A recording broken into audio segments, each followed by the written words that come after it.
It was a Friday night, and my parents had left to attend a dinner party. I was 17 years old at the time, and staying home alone didn't bother me. In fact, I enjoyed the quiet.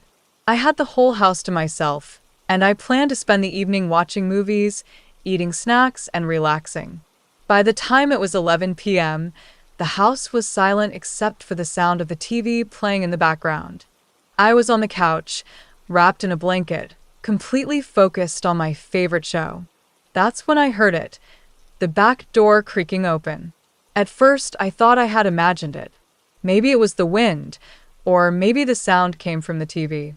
I paused the show to listen carefully. The house was so quiet that I could hear the ticking of the clock on the wall.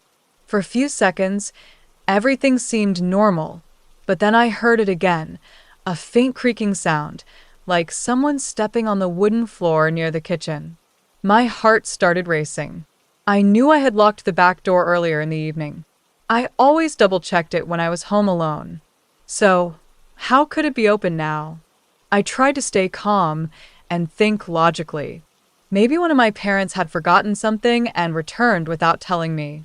That thought gave me a little comfort, but it didn't explain why they would enter so quietly. I decided to investigate. I didn't want to panic over nothing, but I wasn't going to take any chances either. I grabbed the heaviest object I could find nearby, a large glass vase that was sitting on the coffee table.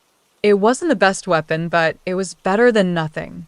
Holding the vase tightly, I stood up and walked toward the hallway that led to the kitchen. My footsteps felt too loud on the wooden floor, so I tried to move as quietly as possible. The closer I got to the kitchen, the louder my heartbeat became. My palms were sweaty, and I had to remind myself to breathe. As I approached the corner of the hallway, I stopped and listened again. This time, I clearly heard faint footsteps. They weren't fast or hurried. They were slow and deliberate, as if someone was carefully moving around. Then I heard something even more unsettling, a low muttering sound. It was quiet, but it sounded like a man's voice. I froze. My mind was racing with questions. Who was in my house? How did they get in? What did they want? I knew I had to act fast. I peeked around the corner, my hands shaking as I held the vase. What I saw made my blood run cold. A dark figure was standing near the back door, partially hidden in the shadows. I couldn't see his face clearly, but he was tall and wearing dark clothing. He seemed to be searching for something. I held my breath, trying not to make a sound. I knew I had to do something, but I felt paralyzed. My phone was in the living room, far out of reach, and I didn't want to risk running back and drawing his attention. For a moment, I thought about hiding, but then I realized that if I didn't confront him, he might find me first. Summoning every ounce of courage I had, I stepped out into the hallway and shouted, "Who's there?" My voice cracked slightly, but it was loud enough to startle the intruder. The man turned his head toward me, and for a brief second, we locked eyes. Then, without saying a word, he bolted toward the back door. He ran so fast that he nearly tripped over a chair on his way out. I heard the door slam shut behind him, and then everything was silent again. I stood there, still holding the vase, my hands trembling. It took me a few seconds to realize that I was safe, at least for the moment. I rushed to lock the back door, making sure it was secure this time. Then I grabbed my phone and called the police. The officers arrived within minutes. They searched the house and the yard, but didn't find anyone. They did, however, find clear evidence of forced entry. The lock on the back door had been tampered with, and there were muddy footprints leading from the backyard to the door. The police told me that I had done the right thing by confronting the intruder and scaring him away. They also reminded me to be extra cautious in the future and to check all the locks in the house regularly. Even though the man was gone, I couldn't shake the fear that he might come back. I spent the rest of the night sitting on the couch with all the lights on, clutching the vase like it was a lifeline. Every little sound made me jump. I kept replaying the incident in my mind, wondering what could have happened if I hadn't acted when I did. My parents came home a few hours later and were shocked to hear what had happened. They immediately called a locksmith to reinforce the locks on all the doors and windows. For weeks after that night, I couldn't sleep without checking every lock in the house multiple times. Even now, years later, the memory of that night still sends shivers down my spine. I never found out who the intruder was or what he was looking for. The police didn't catch him, and I never saw him again. But the experience taught me an important lesson. You can never be too careful, especially when you're home alone.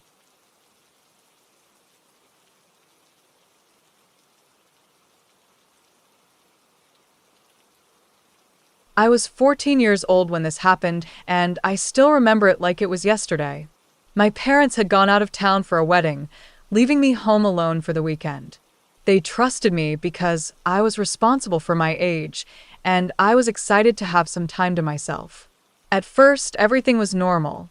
I spent the day watching TV, playing games, and eating junk food. By the time the sun went down, the house felt a little too quiet, but I told myself I was just imagining things. I locked all the doors and windows, double-checking each one before heading to my room. Around midnight, I was lying in bed, scrolling through my phone, when I heard a strange sound. It was a soft tapping noise, barely audible at first. At first, I thought it was just the wind or maybe a tree branch hitting the side of the house. I ignored it and kept scrolling, but the tapping didn't stop. In fact, it grew louder and more rhythmic, as if someone was knocking very lightly. My heart started to race as I realized the sound was coming from the living room. I tried to convince myself it was nothing, a loose window, maybe, or an animal outside. But deep down, I knew something wasn't right. The tapping was too deliberate, too human. I decided to check it out, even though I was scared. I grabbed my phone and walked slowly down the hallway, my footsteps soft on the carpet. As I got closer to the living room, the tapping grew louder. It wasn't frantic, but it had a strange, steady rhythm that made my stomach tighten. When I reached the living room, I froze. The sound was coming from the front window. My house was a single story, so the window was at eye level. Whoever or whatever was outside could easily see inside. I turned off the lights in the living room to make it harder for anyone outside to see me. The room went dark, but the faint glow from a street lamp outside cast eerie shadows across the walls.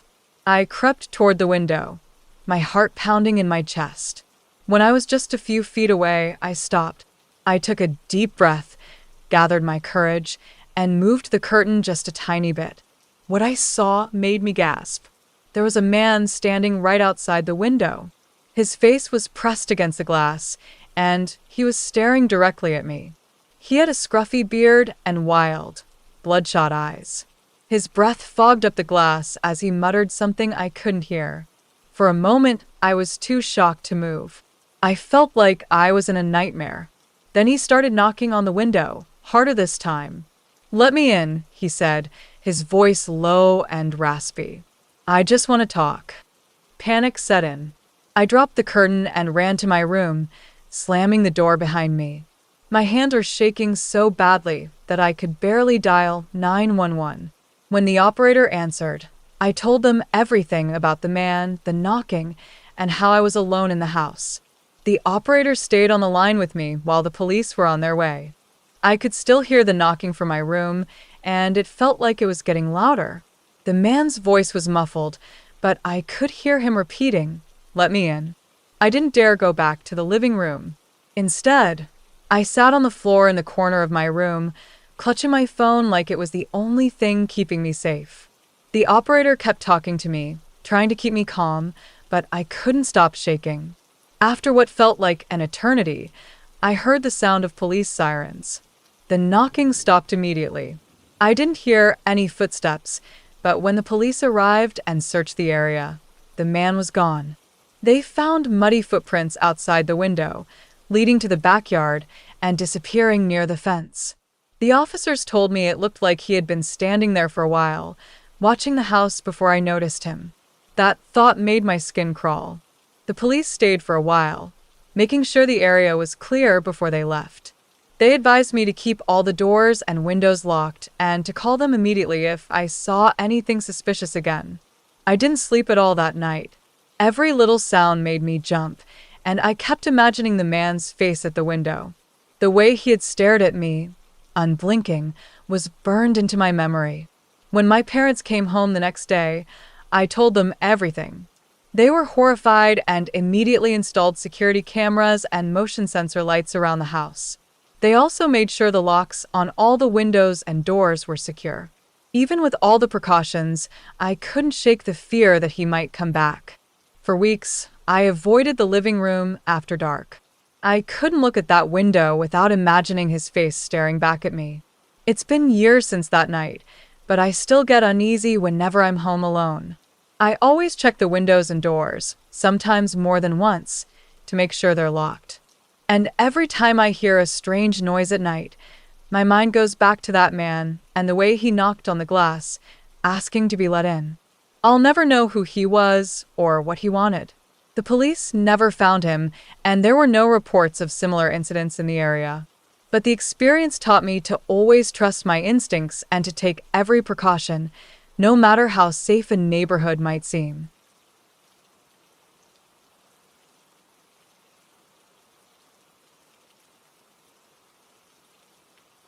I was 22 years old when this happened, and I was living in a rental house while finishing college.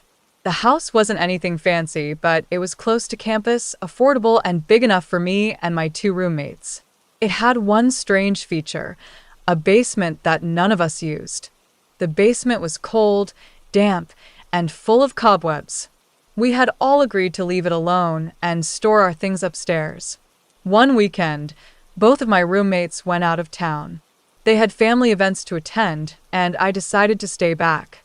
I had a lot of studying to do, and thought it would be nice to have the house to myself for a few days. The first night alone was peaceful. I spent the evening in my room, listening to music and reading. By the time I went to bed, the house was completely quiet. It felt a little eerie, but I told myself I was just imagining things. At around 2 a.m., I woke up to a strange sound. It was faint at first, like someone whispering. I sat up in bed, trying to figure out where the noise was coming from. It wasn't coming from outside.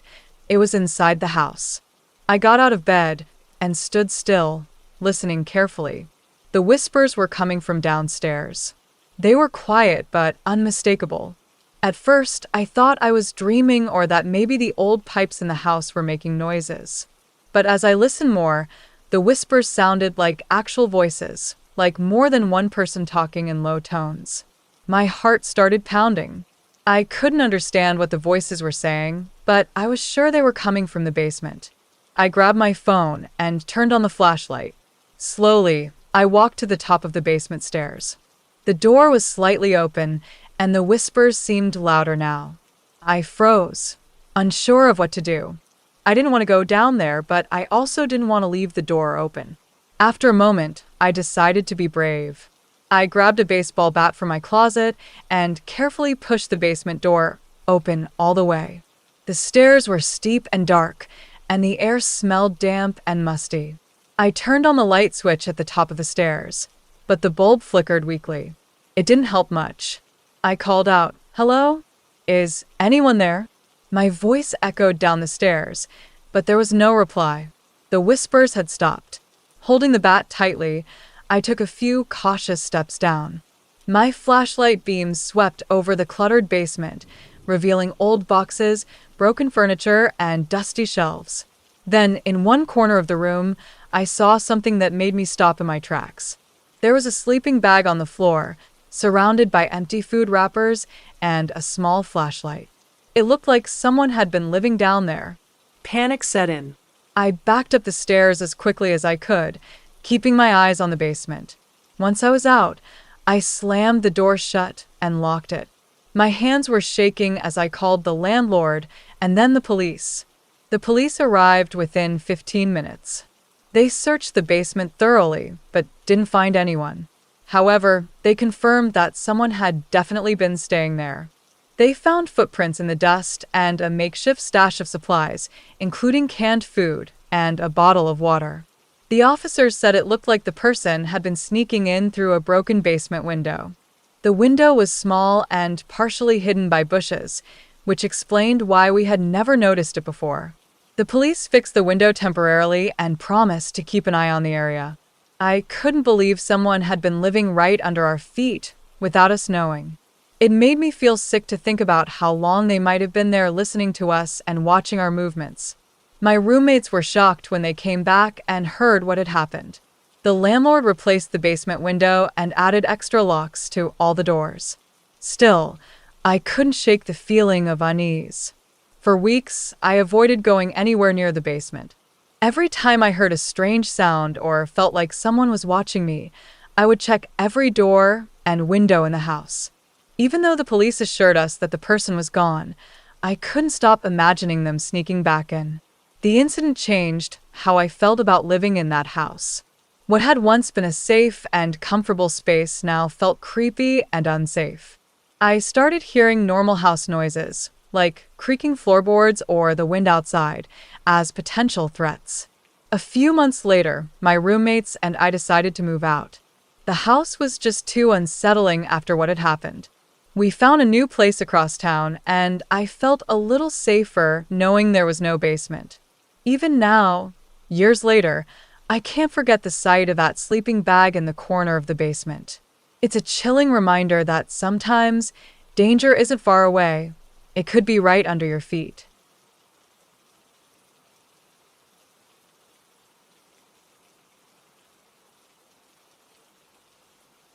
I was home alone that night, a rare evening of peace and quiet. My parents had gone to visit my aunt, and I decided to stay back to catch up on some assignments. The house felt unusually silent, the kind of silence that feels heavy. I brushed it off, blaming the late hour and the dim lighting.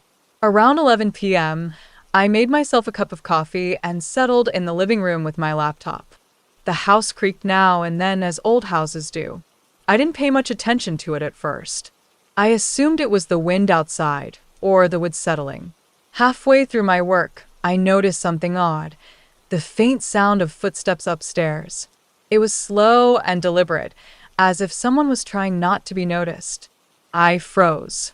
My parents weren't due back until morning, and I hadn't heard anyone enter the house. I tried to convince myself that I was imagining it, that maybe it was a squirrel in the attic or some other harmless explanation. But the sound continued, moving steadily across the floor above me.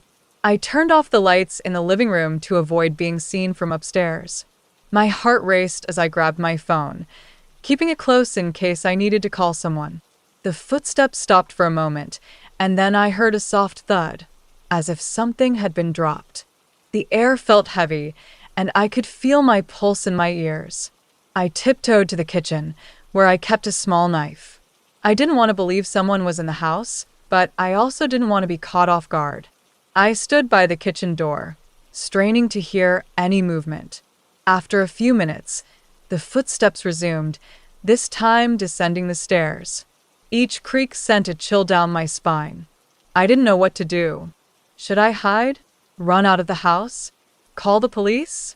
My hand shook as I unlocked the back door quietly, just in case I needed a quick escape. Suddenly, the footsteps stopped again, this time at the bottom of the stairs. The silence was suffocating. Then I heard it, the faint rustle of something moving in the hallway. My breathing became shallow, and I gripped the knife tighter. I peeked around the corner of the kitchen door, my heart in my throat.